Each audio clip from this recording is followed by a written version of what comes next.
വക്രതുണ്ടമഹാകായ സൂര്യകോടിസമപ്രഭ നിർവിഘ്നം കുരു മേ ദേവ സർവകാര്യേഷു സർവദാ. വെള്ളപ്പളങ്കു നിറമൊത്ത വിദഗ്ധരൂപി കള്ളം കളഞ്ഞു കമലത്തിലെഴുന്ന ശക്തി വെള്ളത്തിലെ തിരകൾ തള്ളിവരും കണക്കിനുള്ളത്തിൽ വന്നു വിളയാടുക സരസ്വതീ നീ. ഏകം നിത്യം വിമലമചലം സർവാദിസാക്ഷിഭൂതം ഭാവാതീതം ത്രിഗുണരഹിതം സദ്ഗുരും തം നമാമി. കൃഷ്ണായ വാസുദേവായ ദേവകീനന്ദനായ ച നന്ദഗോപകുമാരായ ഗോവിന്ദായ നമോ നമഃ. ശബ്ദബ്രഹ്മമയീ ചരാചരമയീ ജ്യോതിർമയീ വാഗ്മയീ നിത്യാനന്ദമയീ നിരഞ്ജനമയീ തത്വമയീ ചിന്മയീ തത്വാതീതമയീ പരാൽപരമയീ മായാമയീ ശ്രീമയീ സർവൈശ്വര്യമയീ സദാശിവമയീ മാം പാഹി മീനാംബികേ മാം പാഹി മീനാംബികേ. ലോകോദ്ഭവസ്തേ മലയേശ്വരാഭ്യം ശോകോരുദീനസ്ഥിതിനാശകാഭ്യം നിത്യം യുവാഭ്യം നദിരസ്തു ലക്ഷ്മീ നാരായണാഭ്യം ജഗദപിതൃഭ്യാം. ഓം ശ്രീ ജഗദംബികായേ നമഃ. സർവത്ര ദേവീ നാമ സങ്കീർത്തനം. ശ്രീ മഹാദേവ്യേ നമഃ. എല്ലാവർക്കും നമസ്കാരം. ശ്രീ ശങ്കരാചാര്യ രചിച്ച സൗന്ദര്യലഹരിയിലെ 91 മുതൽ 95 വരെയുള്ള ശ്ലോകങ്ങളാണ് ഇന്നിവിടെ നാം സ്മരിക്കുന്നത്. സർവത്ര ദേവീ നാമ സങ്കീർത്തനം. ശ്രീ മഹാദേവ്യേ നമഃ. ഓം ശ്രീ ജഗദംബികായേ നമഃ. ശ്ലോകം 91. പദന്യാസക്രീഡ പരിചയ ഇവാരബ്ധുമനസ സ്ഖലന്തസ്തേ ഖേലം ഭവനകളകം ഹംസാന ജഹതി അധസ്തേഷാം ശിക്ഷാം സുഭഗമണിമഞ്ജീരരണിത ഛലാദാ ചക്ഷാണാം ചരണകമലം ചാരുചരിതേ. പദന്യാസ ക്രീഡാപരിചയം. പദവിന്യാസത്തിൽ അസാമാന്യമായ ചാരുത നേടിയത്. ആരബ്ധു മനസ്സ അഭ്യസിക്കുന്നതിനായി ഉത്സാഹത്തോടെ. സ്കലന്ത താളം തെറ്റിയ പദവിന്യാസത്തോടു കൂടിയവർ. ഖേലം വിലാസപൂർണമായ ഗതി. ഭവന കലഹംസ ഭവനത്തിൽ വളർത്തിയ ഇണങ്ങിയ അരയന്നങ്ങൾ. ന ജഹതി ഉപേക്ഷിക്കുന്നില്ല. ചരണകമലം പാദപത്മം. സുഭഗമണി മഞ്ജീര രണിതച്ചലാത് സുന്ദരവും രത്നമയവുമായ പാദസരത്തിൻ്റെ കിലുക്കം എന്ന വ്യാജേന തേഷാം ആ അരയന്നങ്ങൾക്ക് ശിക്ഷാം അഭ്യസിപ്പിക്കുന്നത് ആജക്ഷാണ ഇവ ഉപദേശിക്കുന്നുവോ എന്ന് തോന്നുന്നത് വിലസതി വിളങ്ങുന്നു. ചാരുചരിതെ മനോഹരമായ പാദവിന്യാസത്തോടു കൂടിയ ദേവി. അല്ലയോ ശക്തിമയി, ശോഭനമായി പാദവിന്യാസലീല ചെയ്യുന്ന ദേവി, നിന്തിരുവടിയുടെ പാദവിന്യാസ ലീലാസമ്പ്രദായത്തെ അഭ്യസിക്കുന്നതിനായി ഭവനത്തിൽ വളർത്തപ്പെട്ട കളഹംസങ്ങൾ ഇടറുന്ന പാദങ്ങളോടുകൂടി നിന്തിരുവടിയുടെ വിലാസഗമനത്തെ പിന്തുടരുന്നു. ഇത് നിമിത്തം അതിസുന്ദരമായ കാൽച്ചിലമ്പിൻ്റെ കിലുക്കം എന്ന വ്യാജേന നിന്തിരുവടിയുടെ പാദാരവിന്ദം കളഹംസങ്ങൾക്ക് ശിക്ഷയെ ഉപദേശിക്കുന്നുവോ എന്ന് തോന്നുന്ന വിധം ഇറങ്ങുന്നു. ഗുരുശിഷ്യബന്ധത്തിൻ്റെ മഹനീയത ആചാര്യനീ ശ്ലോകത്തിൽ പ്രകീർത്തിക്കുന്നു. ഗുരുവായി മഹാദേവിയെയും ശിഷ്യഗണമായി സമസ്ത ജീവിവർഗത്തെയും കവി ഇവിടെ പ്രതീകമാക്കുന്നു. ദേവി സ്വന്തം ഭവനത്തിൽ വളർത്തുന്ന അരയന്നങ്ങൾ ദേവിയുടെ മന്ദഗമനം അഥവാ നടത്തം അഭ്യസിക്കാൻ ദേവിയെ പിന്തുടരുന്നതാണ് പശ്ചാത്തലം. ദേവി സ്വന്തം ഭവനത്തിൽ വളർത്തുന്ന അരയന്ന സമസ്ത ജീവിവർഗത്തെയും പ്രതിനിധാനം ചെയ്യുന്നു. അവർ അഭ്യസിക്കുന്ന ദേവിയുടെ പദന്യാസക്രീഡ എന്നതുകൊണ്ട് ജ്ഞാനശാഖകളും ജീവശരീരത്തിലെ നേരിയ ചലനം പോലും ദേവിയുടെ ശിക്ഷണത്തിൽ പാകപ്പെട്ടതെന്നാണ് കവി ഭാവന. ദേവിയിൽ നിന്നും അല്ലാതെ ഒരു വിദ്യയും ഉത്ഭവിക്കുന്നില്ല. അരയന്നങ്ങളുടെ നടത്തമാണ് ഏറ്റവും സൗന്ദര്യമുള്ള നടത്തം എന്നാണ് പ്രസിദ്ധമായ കവിസങ്കല്പം. എന്നാൽ ഇവിടെ അരയന്നങ്ങൾ ദേവിയിൽ നിന്നും യഥാർത്ഥമായ പദന്യാസക്രീഡ അഭ്യസിക്കാൻ ദേവിയെ പിന്തുടരുന്നു. അവർക്കതിൽ വിജയം കാണാൻ കഴിയാതെ അരയന്നങ്ങളുടെ കാലിടർന്നു. ദേവിയെ അനുകരിച്ച് പ്രാപ്തമാക്കാൻ കഴിയുന്നതല്ല, ദേവി അറിഞ്ഞ് അനുഗ്രഹമായി നൽകുന്നതാണ് ജ്ഞാനസമ്പത്ത്. ജ്ഞാനം പകർന്നു നൽകാൻ ദേവി പല ഭാവത്തിലും പ്രകടമാകും.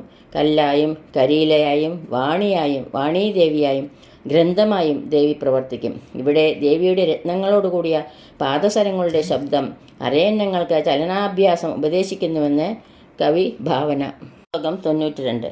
ഗദാസ്തേ മഞ്ജത്വം ദ്രുഹിണ ഹരിരുദ്രേശ്വരഭൃത ശിവ സ്വച്ഛഛായാഘടിത കപട പ്രച്ഛദപട ത്വദീയാനാം ഭാസാം പ്രതിഫലനരാകാരുണതയാ ശരീരി ശൃംഗാരോരസ ഇവ ദൃശാം ദോഗ്ധി കുതുകം ഗത പ്രാപിച്ചിരിക്കുന്ന മഞ്ചത്തും കട്ടിലിൻ്റെ അവസ്ഥയെ ദ്രുഹിണ ഹരിരുദ്രേശ്വരഭൃത ബ്രഹ്മാവ്, വിഷ്ണു, രുദ്രൻ, ഈശ്വരൻ എന്നീ സേവകന്മാർ, ശിവ പരമശിവൻ സ്വച്ഛഛായാഘടിത കപട പ്രച്ഛതപട തൻ്റെ ശുഭ്രകാന്തിയാൽ ചെയ്യപ്പെട്ട കപടമായ മൂടുപടത്തോടു കൂടിയവനായി ത്വദീയാനാം ഭാസം നിന്തിരുവടിയുടെ കാന്തികളുടെ പ്രതിഫലനരാഗാരുണതയ പ്രതിഫലനം കൊണ്ട് സിദ്ധിച്ച അരുണകാന്തി ഹേതുവായി ശരീരത്തോടു കൂടിയ ശൃംഗാരരസമാണോ എന്ന് തോന്നുമാറ് ദൃശാം കണ്ണുകൾക്ക് കുതുകം ദോഗ്ധി ഉത്സാഹമുണ്ടാക്കുന്നു. അല്ലയോ ബാലാമന്ത്രസ്വരൂപിണി, ബ്രഹ്മാവ്, വിഷ്ണു, രുദ്രൻ, ഈശ്വരൻ എന്നീ ഭൃത്യന്മാർ നിന്തിരുവടിയുടെ മഞ്ചത്വത്തെ പ്രാപിച്ചിരിക്കുന്നു. സദാശിവൻ തൻ്റെ ധവളകാന്തിയിൽ കപട മൂടുപടത്തോടു കൂടിയവനായി നിന്തിരുവടിയുടെ അരുണകാന്തിയുടെ പ്രതിഫലനം കൊണ്ടുണ്ടായ അരുണ നിറത്തോടുകൂടിയ ശരീരത്തോട് ഭവിച്ചു. അങ്ങനെയുള്ള സദാശിവൻ ശൃംഗാരരസമോ എന്ന് തോന്നും വണ്ണം നിന്തിരുവടിയുടെ നേത്രങ്ങൾക്ക് കൗതുകത്തെ ഉണ്ടാക്കുന്നു. മഹാദേവി വസിക്കുന്നയിടത്തിൻ്റെ സ്ഥാനമഹത്വമാണ് കവി ഈ ശ്ലോകത്തിലൂടെ പ്രകീർത്തിക്കുന്നത്. ബ്രഹ്മ, വിഷ്ണു, രുദ്രൻ, ഈശ്വരൻ എന്നീ ദേവശ്രേഷ്ഠന്മാർ ദേവിയുടെ സമീപം ഉറപ്പിക്കാൻ ദേവിയുടെ മഞ്ചത്തിൽ 4 കാലുകളായി ഭവിച്ചിരിക്കുന്നു. ദേവിയെ പാദസേവ ചെയ്ത് ബ്രഹ്മാദി ദേവതകൾ സദാസമയവും നിലകൊള്ളുന്നു എന്ന് കവി ഭാവന. സദാശിവൻ ദേവിയുടെ ഭാഗമാകാൻ ദേവിയുടെ മഞ്ചത്തിൽ വിരിപ്പായി ഭവിച്ചു. ധവള നിറത്തോടുകൂടിയ ദാടിമ പുഷ്പത്തിൻ്റെ പ്രഭയാണ് സദാശിവന് സാധാരണ കൽപ്പിക്കുന്നത്. അങ്ങനെയുള്ള സദാശിവൻ ദേവിയുടെ അരുണനിറം പ്രതിബിംബിച്ച അരുണനിറമാകപ്പെട്ടു എന്ന് കവി ഈ ശ്ലോകത്തിൽ പ്രകീർത്തിക്കുന്നു. ദേവിയുടെ പരബ്രഹ്മസ്വരൂപമായ മഞ്ചരത്നത്തെ ബിന്ദുപീഠം, ശ്രീപീഠം, മഹാപീഠം എന്നിങ്ങനെ വിളിക്കപ്പെടുന്നു. ദേവിയുടെ സമീപത്തിലാണ് ശക്തിസ്വരൂപമായി ഭവിച്ചതാണ് ബ്രഹ്മാദി ദേവകളോട് കൂടിയ മഞ്ചരത്നം. മഞ്ചത്തിൻ്റെ അഗ്നികോണിൽ ബ്രഹ്മാവ്, നിര്യതികോണിൽ വിഷ്ണു, വായുകോണിൽ രുദ്രൻ, ഈശ്വരൻ ഈശാനുകോണിൽ എന്നാണ് ശ്രീചക്രക്രമം. ഇവിടമാണ് സർവാനന്ദമയ ചക്രം. ഇവിടെ സദാശിവൻ അരുണനിറമായി ഭവിച്ചെന്നുള്ള കവിഭാവന സദാശിവൻ്റെ ശൃംഗാരഭാവത്തെ പ്രതിനിധീകരിക്കുന്നു. ഈ മഹാത്രിപുരസുന്ദരിയെ പൂജിക്കുന്നത് മറ്റു ദേവതകളെയും പൂജിക്കുന്നതിന് സമമാണ്. കാരണം ദേവിയുടെ പാദത്തിൽ സമർപ്പിക്കുന്ന പുഷ്പം ബ്രഹ്മാദി ദേവതകളുടെ ശിരസിലെ അർച്ചനാ പുഷ്പവുമായി ഭവിക്കുന്നു. ബ്രഹ്മ, വിഷ്ണു, രുദ്രേശ്വര, സദാശിവന്മാരെന്ന ബ്രഹ്മമഞ്ചം സർവസൃഷ്ടിയുടെയും കാരണസ്ഥാനമാണെന്ന് ആചാര്യൻ ഈ ശ്ലോകത്തിലൂടെ സമർത്ഥിക്കുന്നു. ശ്ലോകം 93.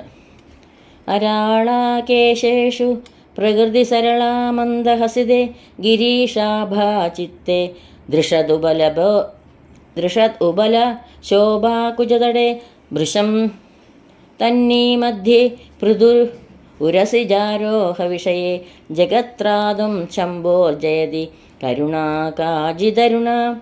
കേശേഷു അരാല കേശങ്ങളിൽ ചുരുണ്ട മുടിയോടുകൂടിയത്, മന്ദഹസിതേ മന്ദഹാസത്തിൽ, പ്രകൃതി സരള പ്രകൃതിദത്തമായ സരളമായ, ഗിരീഷാഭ നെന്മേനി വാഗപ്പൂ പോലുള്ള മാർദ്ദവമുള്ളത്, ദൃഷദുബല ശോഭ അമ്മിക്കൊഴി പോലെ കാഠിന്യമുള്ളത്, വൃഷം തന്നി ഏറ്റവും മെലിവുള്ളത്, ഉരസിജാരോഹ വിഷയെ സ്ഥലങ്ങളിലും നിതംബ പ്രദേശത്തിലും, പൃഥു വലിപ്പമുള്ളത്, കാജിദ് അനിവർജനീയമായ, കരുണ ദയാസ്വരൂപം, ത്രാതും രക്ഷിപ്പാനായിക്കൊണ്ട് ജയതി ജയിക്കുന്നു. അല്ലയോ സർവവ്യാപിനി, നിന്തിരുവടി ചുരുണ്ട തലമുടിയോടുകൂടിയതും പ്രകൃതിയായുള്ള മന്ദഹാസത്തോടുകൂടിയും ഭക്തരുടെ കഷ്ടപ്പാടുകൾ ലേശം പോലും സഹിപ്പാൻ ശക്തിയില്ലാതെയും ആകുന്നു. തന്നിമിത്തം നെന്മേനി വാഗപ്പൂ പോലെ വളരെ മൃദുവായ ഹൃദയത്തോടും കരിങ്കല്ല് പോലെ കഠിനമായ സ്തനതടത്തോടുകൂടിയും അതികൃശമായ അരക്കെട്ടോടുകൂടിയും സ്തനങ്ങളിലും നിതംബ പ്രദേശത്തിലും അത്യന്തം വലിപ്പത്തോടുകൂടിയും ഭവിച്ചിരിക്കുന്നു. അരുണവർണ്ണത്തോടുകൂടിയ നിന്തിരുവടി ശംഭുവിലൂടെ കരുണാരൂപിണിയായി ഈ ജഗത്തിനെ രക്ഷിക്കാനായി സർവോത്കർഷേണ വർത്തിക്കുന്നു. ശ്ലോകം 94. കളങ്കക്കസ്തൂരി രജനികരബിംബം ജലമയം കലാഭി കർപ്പൂരൈ മരതക കരണ്ടം നിബിഡിതം അധസ്ത്വദ്ഭോഗേന പ്രതിദിനമിതം റിക്തകുഹരം വിധിർഭൂയോ ഭൂയോ നിബിഡയതി നൂനം തവ കൃതേ. കളങ്ക ചന്ദ്രബിംബത്തിൽ കാണുന്ന കറുപ്പ്, രജനീകരബിംബം ചന്ദ്രബിംബം, കലാപി കർപ്പൂരേ, കലകളാകുന്ന കർപ്പൂരങ്ങളെ കൊണ്ട് മരതകം കൊണ്ടുണ്ടാക്കിയ പെട്ടി നിബിഡിതം, നിറയ്ക്കപ്പെട്ടത്. ത്വദ്ഭോഗേന, നിന്തിരുവടിയുടെ ഉപഭോഗത്താൽ റിക്തകുഹരം, ഒഴിഞ്ഞ ഉൾഭാഗത്തോടു കൂടിയത്. വിധി, ബ്രഹ്മദേവൻ ഭൂയ ഭൂയ, വീണ്ടും വീണ്ടും നിബിഡയതി, നിറച്ചു വയ്ക്കുന്നു. തവ കൃതേ, നിന്തിരുവടിക്ക് വേണ്ടി നൂനം, സംശയമില്ല. അല്ലയോ പ്രപഞ്ചപരിപാലിനെ, ചന്ദ്രബിംബത്തിൽ കാണുന്ന കളങ്കം കസ്തൂരിയാകുന്നു, ചന്ദ്രബിംബം ജലമയവുമാകുന്നു. ചന്ദ്രമണ്ഡലം കർപ്പൂരം നിറച്ച മരതക ചെപ്പാകുന്നു. അതുകൊണ്ട് ദിവസം തോറുമുള്ള നിന്തിരുവടിയുടെ ഉപയോഗത്താൽ ഉൾഭാഗം ഒഴിഞ്ഞതായി മരതകച്ചെപ്പ് നിന്തിരുവടിക്ക് വേണ്ടി ബ്രഹ്മദേവൻ വീണ്ടും വീണ്ടും നിറയ്ക്കുന്നു എന്നത് നിശ്ചയമാണ്. ശ്രീവിദ്യാ മന്ത്രത്തിൻ്റെ സമൂല പ്രതിഭാസം ഈ ശ്ലോകത്തിലൂടെ ആചാര്യൻ വ്യക്തമാക്കുന്നു. ഇങ്ങനെയൊരു ശ്രീകൃപ വ്യാഖ്യാന ഗ്രന്ഥവും മഹാദേവിയുടെ പ്രഭാവം മാത്രം. ശക്തി സാധനയെ ചുവടുവെച്ച് ശ്രീവിദ്യാ സാധനാ തത്വത്തിലേക്ക് എത്തിപ്പെടാൻ സാധകർ മഹാദേവിയുടെ മഹാനുഗ്രഹം സാധ്യമാക്കണം. അവർക്ക് മഹാദേവി സ്വയം ഗുരുവായി ഭവിച്ചിരിക്കുന്നു.